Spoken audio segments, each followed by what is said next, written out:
Harvard Divinity School. Uses and abuses of power in alternative spiritualities. Implications for spiritual care of patients and communities. April 28, 2023. Hello, everyone.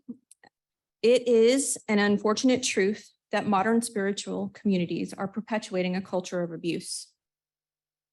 Disempowerment is happening in the form of shame, humiliation, manipulation, forced isolation, and retaliation. These experiences mimic the indoctrination and behavior patterns of dominant religious institutions, the very same institutions that many of us seek to break free from. My name is Izzy Swanson. I'm a devotional polytheist, and I was raised in a Pentecostal cult in a small town in Texas. I'm here today to share a little bit of my story with you and tell you about how my experiences in paganism mirrored my experiences growing up in the church. I would like to take a moment to thank the organizers of this event for their thorough content warning and for providing support for those who need it, because this conversation will need that. I also want to take a moment to say that I just learned this morning that I have an hour of time to spend with you. Maybe I missed that. Maybe I don't know how that happened, but I wrote a 20-minute presentation. So what I'm going to do here is I'm just going to read what I wrote and give you that information and then open the floor for questions. This conversation is deeply personal. I'm coming from my personal experience, so it's very possible that I might get emotional. So I just want to say thank you in advance for being here with me. I might just talk through my tears anyway. We'll see how it goes. But I'm going to try to stay focused on the parts of my story that are relevant to this conversation. I grew up in a Pentecostal church. My great-grandmother and grandmother were the matriarchs, and they had a lot of influence in the community. Their beliefs were important to everyone around me. Their words carried weight. They had this belief when I was born that I was going to be a prophet and set the world on fire for God, which is a lot of responsibility for a kid. I was also constantly given the message that I was born bad, that I was a sinner, and if I didn't behave in a certain way, I was going to go to hell. On one hand, I was being groomed to be someone important in the church, and on the other hand, I was constantly being told that something was wrong with me. And both of these messages were used to enforce a concept of purity. If I didn't dress properly, if I didn't behave like I should, if I didn't act like a girl, I was going to hell. I couldn't question these things. I was expected to just obey the rules. The other part of this story is that my mother was violent. She was physically and emotionally abusive. And the message that I received from my family and the church was that this was just the way that she was. She was still my mother. I had to love her, and God would take care of it. Everyone in a position of authority, members of my family and members of the church, did nothing. They all turned away from what was happening to me in the name of God. I learned at a very young age that something was wrong with me, and that whatever was wrong with me was not only my fault, but my responsibility. I came away from my childhood with a deeply internalized sense of shame and guilt. I believed that I didn't deserve to be loved and that I had to change everything that anyone didn't like about me so that I could be good enough. Because if I was good enough, maybe these things would not have happened to me. I learned that nothing I could do was right and that nothing I would do would ever be enough. And I also learned that I couldn't trust anyone and that no one was coming to save me. I had to tough it out and figure it all out on my own. Many years later, after becoming a pagan and becoming active in my community, someone that I believed to be a teacher, mentor, and friend got very upset that I would not end my relationship with a God that they believed was bad and wrong. They told me that all of my problems in my life were happening because of my relationship with this God, and that I needed to let him go and make him leave my life. When I disagreed with them and tried to talk to them about how this was not okay to do, they retreated and began to openly, publicly shame me to anyone who would support me. They were able to convince many people to pull away from me and effectively forced me out of community.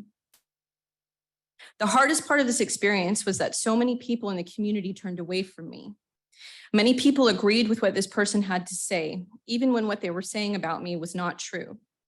Many people I believed were my friends left me alone in isolation, and the people who were in a position to say something and do something did nothing. Once again, my community turned away from me. My experience in polytheistic pagan community ripped open the wounds of my childhood. It was a mirror of everything that I had fought so hard to get away from and heal from. I was reminded that I wasn't safe and that I couldn't trust anyone. I was that scared child again who couldn't do anything right. Everything was my fault. I felt humiliated and ashamed. Only this time it hurt a little bit more because I learned that I could not trust myself. I questioned everything, even my gods. I couldn't trust that my experiences were real or that the choices that I had made were valid. I felt like I was doing everything wrong, that I had no idea what I was talking about. I felt like I had no right to be of service and that I didn't belong in pagan spaces anymore. I wanted to give up. I lost my faith in myself and my community. Devotional polytheism is a form of modern pagan worship characterized by a profound dedication in spiritual practice and the belief that there is more than one God. An intimate bond is formed between the practitioner and the God through prayer, meditation, and active action. A practitioner of devotional polytheism strives to maintain conscious contact with their gods and the other world through consistent communication, reciprocity, and living in right relationship. Reciprocity is an exchange. In practice, it means that we must give in order to receive. In devotional polytheism, a practitioner honors their gods with effort and action and offerings. It is not just about the support that we request, it is also about what we give in return. Right relationship means that we live in relationship to the world around us. It means that we have an active awareness of the other world, of the living landscape, and of our community. Living in right relationship is a commitment to protecting and caring for these relationships. It is a commitment to integrity and truth. Right action means that we have a responsibility to live in alignment with the values that our gods represent. It means that our actions, behaviors, and lifestyle should reflect the values of reciprocity, right action, truth, integrity, and others like hospitality and sovereignty. Polytheist, if I want my practice to be authentic, my actions must reflect the relationships that I have with my gods by putting these values that they teach me into practice in my everyday life. So I live my life as an offering to my gods. This means that I am in service to the other world, to my gods, and to my community, even if I am not in a position of authority. I have a responsibility to provide safety and hospitality to those that I serve. It is my responsibility to care for and support the people that I'm in relationship with. I am also responsible for doing these same things for myself, because if I can't do them for myself, I definitely will not be able to do them for someone else. Community, by definition, is a feeling of fellowship with others as a result of sharing common attitudes, interests, and goals. I asked some of my peers why they sought out community, and this is the definition that I put together from their feedback. Spiritual community is a group of people with a shared belief system who are working together to support each other as they learn more about the culture, history, and the lore of the gods and the beliefs that they feel called to serve. It is a place to share spiritual experiences with others so that we know that we are not alone. It is a group of people who provide stability and safety, who care for us, and help to hold us accountable to the values that are vital components of our spiritual practices. In spite of the experiences of my youth, I still believed that there was something more, that something greater than myself existed. But I had been a solitary practitioner for many years. I sought out community because I wanted to learn more and not feel so alone in my practice. I remember the feeling that I had after I attended my first Morrigan conference. I thought I had found my place. The best part for me was being in a space where everyone shared the same beliefs as me, and I didn't have to try to make it make sense to them. I came to community to find a safe place. Instead, I learned that many groups in modern spiritual spaces were really no different than the religious institution that I grew up in. Sadly, my experience, while an extreme example, is not unique. When I asked some of my peers to share stories of the harmful things that had happened to them in modern alternative spiritual communities, a set of common themes emerged. Every one of them described events that involved gaslighting. Every one of them described events that involved psychological manipulation through fear of retaliation, suppression of dissent, and bullying. Many of them experienced some form of attack by the leaders of these groups, and these attacks were reinforced by their followers for simply asking questions or for expressing a difference of beliefs and opinions. And the most common result of these attacks was forced isolation and withdrawal. In fact, in every situation, the result was forced isolation and withdrawal. How are we any better than the dominant religious cultures that we came from? How are we any different from the religious institutions that we claim to take a stand against if we continue to enforce the same dogma and patterns of indoctrinations of these institutions? Creating a culture of fear and shame, we continue to be the very same thing that we sought to break away from. We are continuing a cycle of abuse and hypocrisy. If we are ever going to topple the toxicity of these beliefs, we have to change how we engage with the people that we are in relationship with. Humiliation is an abuse tactic. Forced isolation is an abuse tactic. If leaders, teachers, and healers are actively attacking members of their community or making them feel ashamed of themselves, this is bullying, and it is a sign of a toxic community. If people in positions of authority allow the members of their community to also attack and bully members of their community, it is a sign of a cult of personality. If a leader claims to be the only person allowed to speak for the gods, if a leader claims to be the spiritual authority on how you can have relationships or practice your beliefs, it is a sign that your community is not safe. If your leader is trying to manage every facet of care and the flow of information, it is a sign of unhealthy community. And if you are afraid to engage, ask questions, or initiate change, it is a sign that your leaders are controlling and that your community is destructive. Community is only a concept until it is put into practice. If a community doesn't embody the values it claims to venerate and deliver upon those values through action, the idea of it is useless. When we step into community, we have a responsibility to live in right relationship with that community. We have a responsibility to adhere to the values of safety, reciprocity, truth, integrity, hospitality, and sovereignty. These are not abstract concepts to be discussed online or in scholarly debate. We have to show up and practice them actively. If we are humiliating people and making them feel so bad about themselves that they withdraw, if we demoralize people so badly that it compromises the stability of their mental health, we are not living in right relationship. We are dishonoring the gods and the other world when we are not actively living in alignment with the values that they represent. If we are living representations of these values, then we are also dishonoring ourselves and compromising our own spiritual integrity. My own experience in the modern pagan community taught me a lot of hard lessons about myself. I believe that we find the truest parts of ourselves in the darkest places. That the moments when we feel the most broken, when we have hit bottom, and when our faith has been shattered, are the moments when we learn just how strong and courageous we are. In the beginning, when I felt like I had nothing left, I clung to the values that I held so dear. I made a commitment to follow them no matter what. Even though my heart was broken, I knew that I could not compromise the integrity of who I am. My relationships with my God mean more to me than anything. They are the reason I survived years of trauma and addiction. They never left me, so I did not give up on them and sacrifice my promise to live in right relationship. This made my practice deeper. I was determined to understand what I could do better and to learn more about the history, culture, and lore of my gods. This in turn made my connections with the other world and my gods stronger than it had ever been. And as those bonds became stronger, I gained more awareness and I began to trust myself more. And the voice that I thought that I had lost came back to me.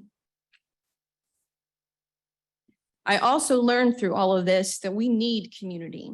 We cannot do this alone. We cannot heal and learn and grow in isolation. We need community to show us that we are worthy of love and acceptance. We need it to reflect back to us the depth of our compassion for ourselves and each other. We need it to reflect back to us our actions and our values. Relationships in community are what gives us hope and strength to keep going. Over the past 4 years, I have learned that healthy community does exist. I have seen it in the friends that stayed by my side, the ones that simply listened to me rant, and the ones that indulged my coping strategies, which turned out to be an obsession with one direction. I've seen it in the people that acknowledged what happened to me, acknowledged that what happened to me was not real, or that it was real and that it was not okay. I have seen it in the people who openly supported me, even though they did not have to. I've seen it in the people who sent me small gifts and love notes and encouraging messages to let me know that I was not alone. I have seen it in the people who took the time to stop and evaluate and learn when they had been held accountable. I have seen it in the groups that make decisions by consensus rather than allowing one person to dictate everything.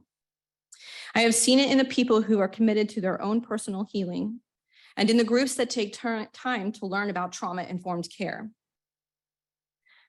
When we speak about our responsibility to community, we have to come to the reality that we are responsible for our own personal work. If we're going to be living representations of our values, we must be accountable for our healing. Not for what happened to us, but for our healing. Spiritual practice is not a substitute for mental health and medical care. Your emotional responses and trauma are not separate from your spiritual practice. Your practice does not replace the need to address these issues or to be held accountable for the actions you carry out as a result of them. And you might ask why I'm telling you this and why this is important. And I will respond and tell you that your emotional state will influence your relationship with yourself, with your community, and with your gods. It will be the lens through which you receive messages and view the world around you. So this message also applies to your leaders.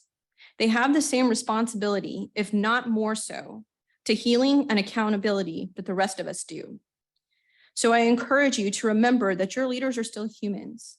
They are living life on life's terms, just like the rest of us, dealing with their own daily stressors, with their own traumas and emotional wounds, and with their own doctrinations and beliefs. And I don't say this to give them a pass or excuse them from their behavior. I say that to say that they're acting in these ways and we need to be aware of it. We have to stop putting our leaders on pedestals. We have to stop following them without critical thinking simply because they have done something to make us feel special and included. Your leaders, teachers, and healers work in service to the gods. They are not the gods themselves. They are in service to community. They are meant to be guides and guardians. Even though they may have a profound connection, they cannot be the authority about the relationships you have with your gods or your spiritual practice. No one can do that. So I encourage you to trust yourself and your experiences. Stay focused on your values and your relationships with those gods, and let them be the ones to guide you. If sovereignty is a core value of our traditions, remember that you always have a choice and no one can take it away from you, at least not anymore. Dominant religious cultures indoctrinated us to believe that we did not have any choices and that we had to blindly follow without question. It taught us to believe that something was wrong with us if we did not. But we have an opportunity to break through the dogma and do something different than what we have been taught. We have a responsibility to ask questions and to figure out what right action and what right relationship is for ourselves. We have a responsibility to hold our leaders accountable, because if we do nothing, nothing changes. We cannot turn away and accept members of our community being bullied because they see our leaders doing it without consequence. We cannot ignore harmful and problematic behaviors simply because it is too uncomfortable to acknowledge what is happening. When we leave people alone in their wounds, when we leave them alone in isolation, we teach them that they cannot trust us and that they cannot trust themselves, but we also teach them that they cannot trust their gods. And we teach them that they are unworthy of connection and support. There is a difference between calling someone to the mat for problematic behavior and attacking people.